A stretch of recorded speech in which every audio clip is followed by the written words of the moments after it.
Hey, my name is Sruti. I'm an author and spiritual teacher, and I write and talk about my experience of spiritual awakening and chronic pain. In 2018, I had an allergic reaction to an ear piercing that radically altered my appearance and my life. The condition, which is rare, is called erythromelalgia and feels like you have a hot frying pan stuck to your ear and face. I was also on prednisone for 6 years, which radically altered my appearance for the duration of the illness. Most doctors didn't think I would recover, but that is why I'm sharing what I have to share, because it helped me get through it, and it can help you get through your problems too. Hope you enjoy. So I want to talk today about my religious background, which is pretty much nothing. I was not raised with any religion or any concept of God. In fact, the word God was probably never spoken in my household. So that also means I was not raised atheist. I was just simply raised in the absence of any religion or any concept of spirituality, God, anything like that. And I was okay. I was pretty happy. I had a happy childhood up until my parents got divorced. Very free when I look back on it. Not free like I was in the backwoods or hiding under a rock. Just free like I didn't know I was missing anything. I always was psychic and empathic and extra sensitive. So I could always sense a certain spirituality within nature and animals, especially, was the clearest form of spiritual truth for me. I could also sense a depth of spiritual truth in myself. Of course, at a young age, you don't verbalize that, but I never remember feeling lonely. I never remember feeling left out. I never remember feeling like a lack of support or self-esteem. So I honestly didn't realize that other people grew up with religion. I did not realize that until probably late middle school, even early high school. And I didn't live under a rock. This is despite being in normal society, a rather liberal society, of course. So at a certain point in early high school, late middle school, I did realize that pretty much every person I knew had some sort of religious background or religious practice. That's when I started to feel left out. But before then, I thought of myself as equal to everyone else. I didn't realize we needed something like feminism. I thought we were beyond that. I just felt a sense of personal freedom and independence and equality and just a general happiness of going through the motions of early life, playing with other kids, spending summers just playing around outdoors. So I do remember in middle school picking a book off of the shelf of my friend's bookcase, and it was her mother's book who was reading it for book club. And it was called Left Behind, and it is about the apocalypse and the rapture. And I had no idea what was going on. I mean, I was horrified by the concept of the book, that some people, like the good people, were chosen to like leave the earth, and the bad people were left behind in some kind of hellish nightmare. And this was all like ordained by God. And I just couldn't possibly conceive of a world where a God would do that. It just sounded cruel and horrible and nightmarish.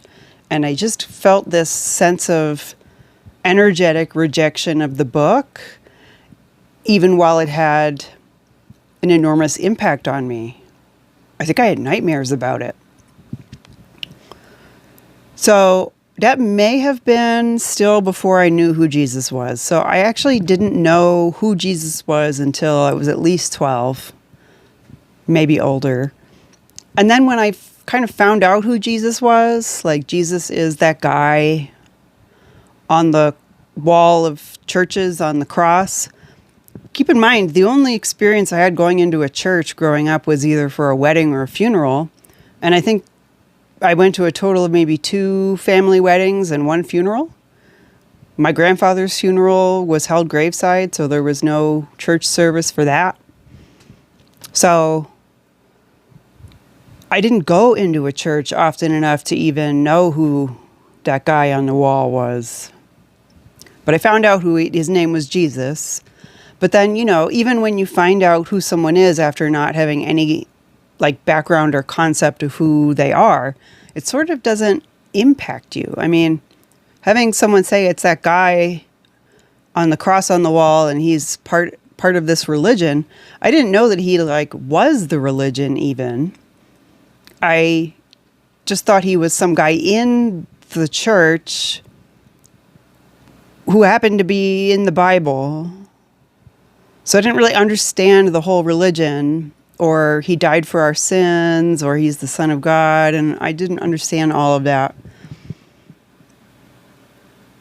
And I understood quite a few things. I mean, my reading and comprehension level was several grades above where I was at all times. So this was not a matter of intelligence. This was a matter of feeling like an alien landing on a foreign planet and having to learn the culture. And I had to, the only ways I picked up on who Jesus was and why he was important was from people around me outside of my family who seemed to hold this person, to give this person a lot of importance, and who seems to create this great emotional reaction in people. So I learned not to badmouth Jesus. Not that I would anyway. I like Jesus. I mean, he made me a little uncomfortable. It's just a little too open. He always is pictured with his arms wide open. And, I'm female. I don't want to go give random guys hugs. So, but he seemed nice enough. Seems to represent love. But did I ever need Jesus? Did I ever feel like I needed Jesus to connect to God or spirituality? Absolutely not. So my entire spiritual journey has been to discover not just that particular religion, but any religion. So in high school, as I was feeling left out, I decided I would join a Christian church with some of my friends.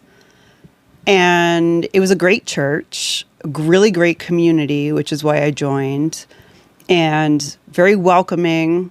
They were a little bit light on saying the name Jesus ever. There was no imagery of Jesus on a cross.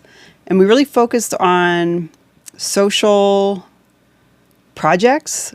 We did mission trips, both in this country and to other countries. And so I had these really great experiences where I got to do community service, both at home and abroad, and meet a lot of people I wouldn't normally have met. And in an environment that emphasized love and human connection and valuing each other for our spiritual self rather than just on the exterior. So that I really liked.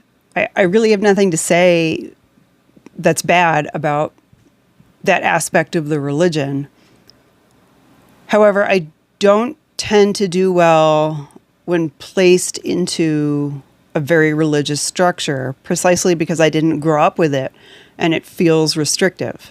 So that's where I tend to get into accidental conflict, is with religious doctrine that tells you how to behave when I've already had all of that freedom of being myself and expressing myself and feeling equal to others and not needing anyone or anything to feel connected to God and the spirit of all things. So my favorite class in high school was world religions. It wasn't one of the more, people didn't take that class as seriously because it wasn't going to lead you down any kind of career path the way an AP class would. So, but I loved it because I got to learn about all the world religions and see how people grew up and worshipped around the world. And while they were all incredibly fascinating, I couldn't find myself in any of them. I mean, if you don't grow up with an elephant god, like in Hinduism, it's hard to accept that an elephant is a god. But I can accept that other people believe that. So it's not that I'm intolerant of other religions. I was always super open. But when I looked to find myself, the probably smallest section of the class was on Taoism. And Taoism is sort of the anti-religion, which again sees the source of God and spirit in all things, especially nature.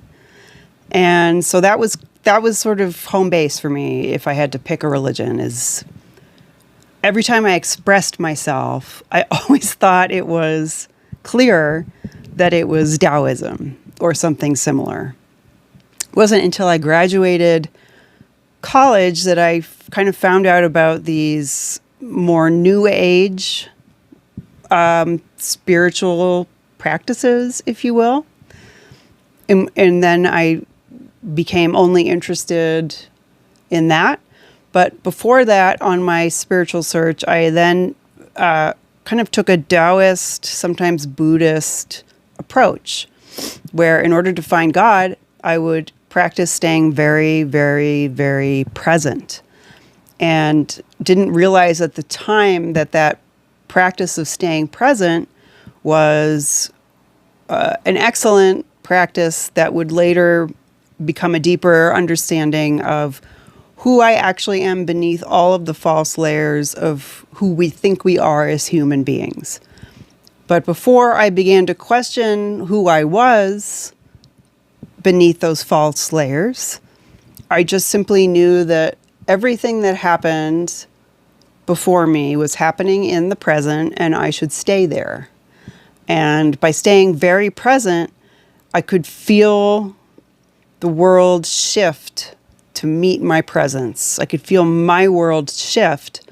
I could see synchronicities start to line up.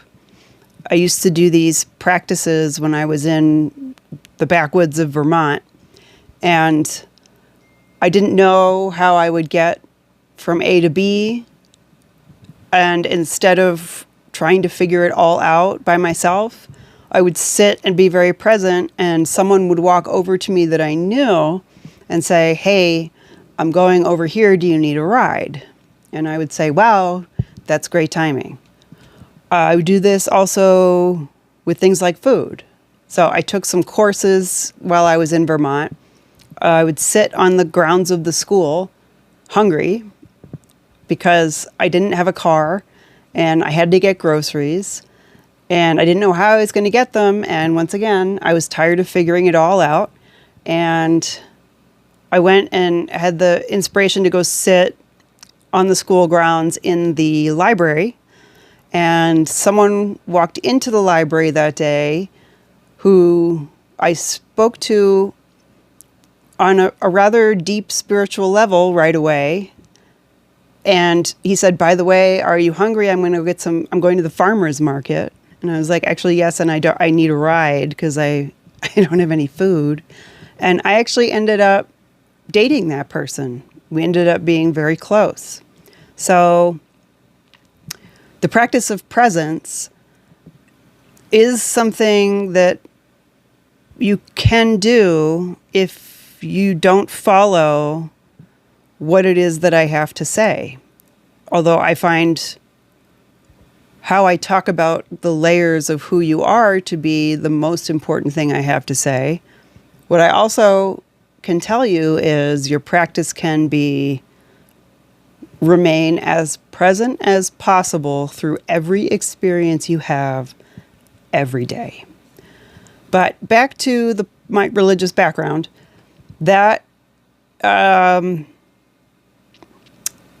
is pretty much it. The point being, what I have to say comes from direct experience. It comes from studying many, many, many world religions with interest and looking for the common thread of universal truth that runs through the center of all the religions, despite all of the differences. Not all religions have elephant gods, but there is an underlying truth that is true for every single religion or spiritual practice on the planet. And I went in there to find it, to isolate the baseline. And so a combination of not growing up with any religious background, no prayer, no church, no God, then studying everything, then not knowing exactly what I was looking for, but intending fiercely to find it by remaining as present as possible, and then stumbling upon this experience in extreme pain where I watched every layer of who I was vanish in front of me to reveal who I really am, which also reveals what the world really is, who we are in the world, what we're doing here, and why. So ultimately, my message is my own. I've obviously been influenced by certain things, but I really have no beef with any religion, except that I'm not going to recommend any of them, because the only thing I came to value is what cannot leave you when everything else fails. And to value what is your most direct connection to God without needing an intermediary, without needing someone else or something else to get you there. God is always with you and also always who you are, which is also what enlightenment is, and also what Jesus actually truly preached about. So if some of what I say sounds rebellious, please know it's actually not. I just don't have that background and relentlessly searched for universal truth. Hey, thanks for watching. If you want to learn more about me, you can check out my website, which is www.meet-shruti.com, linked below. Also, since I am a vastly better writer than I am speaker, I'd highly recommend checking out my book, The Hidden Value of Not Knowing, also linked below on Amazon. And of course, I'm obligated to say you should like, subscribe, comment. See you next time.